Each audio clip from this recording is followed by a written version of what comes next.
তিনি বলছিলেন সেই যে আলোচিত বক্তব্য যে নাম বলবো না, নাম বললে চাকরি থাকবে না। আর একটু সেটাও শুনিনি যেটি নিয়ে এত হাসি তামাশা হয়েছিল। আমি নাম বলবো না, একজনকে জিজ্ঞেস করেছিলাম, ভাই আইন শৃঙ্খলা যারা নিয়োজিত, নাম বললে চাকরি থাকবে না, আল্লাহর কাছে বিচার রইলে। তো যেটি বলছিলাম, এই পরিস্থিতি নিশ্চয়ই এখন নেই যে নাম বললে কোনো শঙ্কার কারণ হয়ে যাবে, কোনো বিপত্তির কারণ হয়ে যাবে। তা যদি নাই থাকে তাহলে নাম বলতে আসলে শঙ্কা কোথায় বা আপত্তিটা কোথায়? একটা আপনি যদি নাম নাও বলেন, একটা জায়গা তো স্পষ্ট যে পত্রিকা অফিস ঘেরাও করা বা প্রথম আলো, ডেইলি স্টারের বিরুদ্ধে যারা প্রচারণা চালাচ্ছেন তারা আসলে খুব রাগ ঢাক রেখে প্রচারণা চালাচ্ছেন না। তারা নিজেদেরকে গোপন করে বা ষড়যন্ত্র গোপনে করছেন, বিষয়টা তেমন না। তারা প্রকাশ্যে আহ্বান জানাচ্ছেন ডেইলি স্টার এবং ডেইলি স্টার এবং প্রথম আলোর অফিস ঘেরাওয়ের জন্য, এবং তাদের বিরুদ্ধে প্রচারণা চালাচ্ছেন তারা প্রকাশ্যে। তারা হচ্ছেন পিনাকি ভট্টাচার্য, ইলিয়াস হোসেন, প্রবাসী অনলাইন অ্যাক্টিভিস্ট, তারা কথা বলছেন এবং তারা এরকমটি প্রকাশ্যে বলছেন যে মাহফুজ আলমকে মাইর না দিলে ঠিক হবে না, প্রথম আলো ডেইলি স্টারের জয় বাংলা করে দেয়া হবে, এরকম ডাক তো তারা দিচ্ছেনই, সেটি তো প্রকাশ্যেই দিচ্ছেন। নাম না বলার মধ্যে বিশেষ কোনো বিষয় আছে কিনা আমি জানি না। কিন্তু আমি বলতে চাই বা আমি জানতে চাই, আপনাদের সাথে তো তাদের বা আপনাদের সিনিয়র নেতৃবৃন্দর সাথে তো তাদের ভালো সম্পর্ক আছে, অন্তত তাদের কাছ থেকে তাদের বক্তব্যে এটি আমরা জেনেছি বিভিন্ন সময়, ঠিক আজকেই কোনো বক্তব্য না, অতীতের বক্তব্যগুলো থেকে।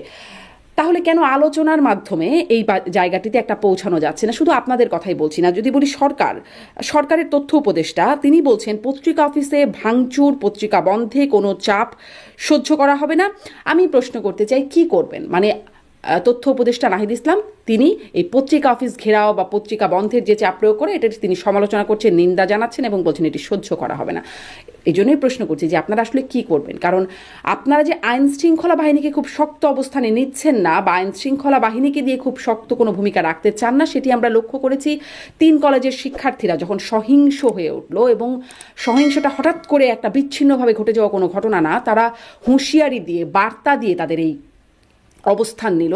তারা আগে থেকেই বলে দিল সুপার সানডে, মেগা মানডে, মোটামুটি 6 দিন ধরে এই ঘটনাটা সূত্রপাত ঘটলো এবং দিনে দিনে এই পর্যায়ে এসে গড়ালো। সেই বিষয়গুলো জানা থাকার পরেও বিভিন্ন গণমাধ্যমে, আমি গত পর্বে এটি নিয়ে কথা বলছিলাম, ঠেকানো গেল না কেন, এই বিষয়টি নিয়ে গণমাধ্যমে প্রশ্ন উঠছে। তখন তারই একটা ব্যাখ্যায় নাহিদ ইসলাম এবং আসিফ মাহমুদ, আপনারা মাননীয় উপদেষ্টা বলছেন যে পুলিশকে আর আগের অবস্থায় দেখতে চায় না, যে পুলিশ মারমুখী অবস্থায়, মানে বোঝা যাচ্ছে পুলিশকে খুব শক্ত আইন শৃঙ্খলা পরিস্থিতি নিয়ন্ত্রণে খুব শক্ত ভূমিকায় আপনারা দেখতে চাচ্ছেন না বা এই মুহূর্তে নিচ্ছেন না। কিন্তু আপনারাও তো আলোচনায় যেতে পারেন, তাই নয় কি? কারণ আপনাদের সাথেও তো ভালো সম্পর্ক। আসিফ নজরুল, মাননীয় আইন উপদেষ্টা আসিফ মাহমুদকে আমরা দেখেছি ফ্রান্সে গিয়ে তিনি পিনাকি ভট্টাচার্যের সাথে দেখা করছেন সামাজিক যোগাযোগ মাধ্যমে, সেই ছবিটাও আমরা দেখেছি, গণমাধ্যমে দেখেছি। তাহলে আপনাদের সাথে তো ভালো সম্পর্ক আছেই। যদি শক্ত অবস্থানে না যেতে চান, অন্তত আলোচনায় তো যেতে পারেন। আলোচনা কি হয় যদি স্বচ্ছতা থাকে আমাদেরকেও জানান, আমরাও জানি যে কিভাবে এই আলোচনা হচ্ছে, কিভাবে এই জায়গাটার থেকে বেরিয়ে আসা যাচ্ছে যে কোনো পত্রিকা অফিসে ঘেরাও, হামলা। এবং মজার ব্যাপার হচ্ছে যে ডাক দিচ্ছেন পিনাকি ভট্টাচার্য, সাড়া দিচ্ছে তৌহিদি জনতা। অবশ্য খুবই অসাম্প্রদায়িক একটা রূপ মনে হচ্ছে।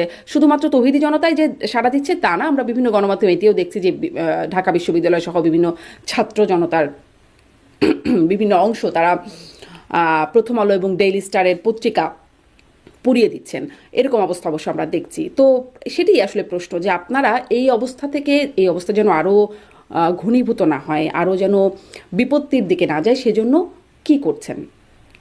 কারণ পিনাকি ভট্টাচার্য তিনি তো এটি বলেই রেখেছেন যে প্রথম আলো ডেইলি স্টারের জয় বাংলা করে দেওয়া হবে। তিনি নিশ্চয়ই এটাকে প্রথম আলো ডেইলি স্টারের একটা নেতিবাচক পরিণতির দিকেই ইঙ্গিত করছেন।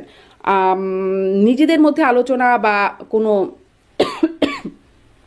দুঃখিত, যদি কোনো ব্যবস্থা গ্রহণ না করেন, স্বৈরাচারের দোসর, ফ্যাসিবাদী শক্তি তাদের দায় দিয়ে, তাদের উপর দায় দিয়ে বা তাদের অজুহাত দিয়ে আর কতদিন চলতে পারবেন? তারপরে কি একটা সময় নিজেদের ব্যর্থতা ঢাকতে পারবেন? যেমন গত সরকারের আমলে আমরা দেখতাম কোথাও কোনো অঘটন হলেই বলে দেওয়া হতো এর পেছনে বিএনপি জামাতের ষড়যন্ত্র আছে। ওই রবীন্দ্রনাথ ঠাকুরের পুরাতন ভৃত্য একটা কবিতা আছে, সেখানে একটা লাইন আছে, যা কিছু হারায় গিন্নি বলেন কেষ্টা বেটাই চোর। এই কেষ্টা বেটার উপরে দায় দিয়ে যেমন গত সরকার খুব তাদের যেমন ক্রেডিবিলিটি বা গ্রহণযোগ্যতা রাখতে পারে নাই, তেমনি আসলে আপনারাও কেষ্টা বেটার উপর দোষ দিয়ে বা কেষ্টার অজুহাতে আর কতদিন নিজেদের ব্যর্থতা আড়াল করতে পারবেন, নাকি ব্যর্থতাটা আসলে সামনে চলেই আসে। মির্জা ফখরুল ইসলাম আলমগীর পর্যন্ত এখন এই বিষয়ে প্রচণ্ড নিন্দা জানাচ্ছেন, উদ্বেগ জানাচ্ছেন। ভিডিওটি পুরো দেখার জন্য আপনাকে ধন্যবাদ। চ্যানেলটি সাবস্ক্রাইব ও লাইক কমেন্টস করে পাশে থাকুন।